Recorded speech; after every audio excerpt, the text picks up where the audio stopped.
My name is Maurizio Seracini. I'm an engineer, specialized originally in biomedical engineering.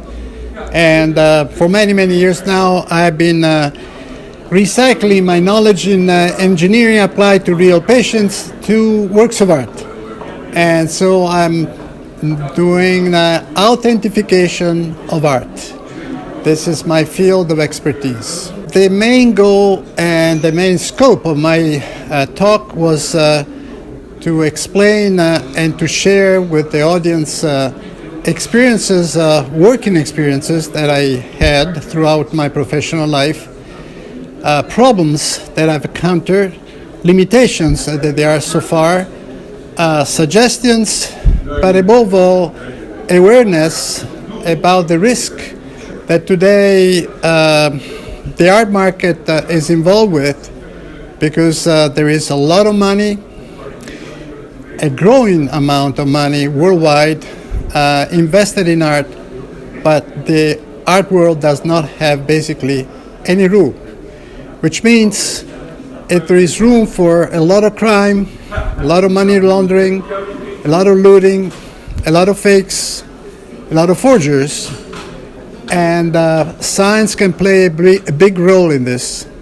And the community of conservators, curators, art experts, and scientists should pull together, because the fight is very hard, and at stake there is the credibility of an art market, and hopefully the goal will be to make it transparent finally.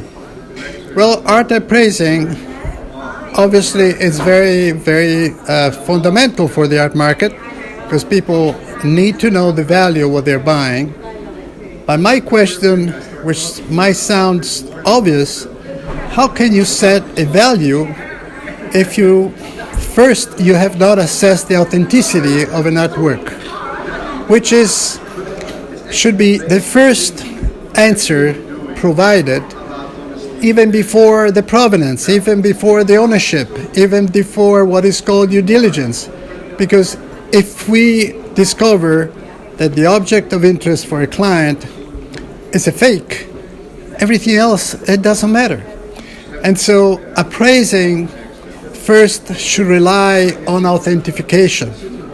And hopefully, even though I understand the limitations, the problems related to time, to logistics, to costs, but after all, the buyer has the right to be not assured by the seller, but he wants to have an asset, and the investment that he makes in buying a work of art should not be a risky investment, but rather an asset class.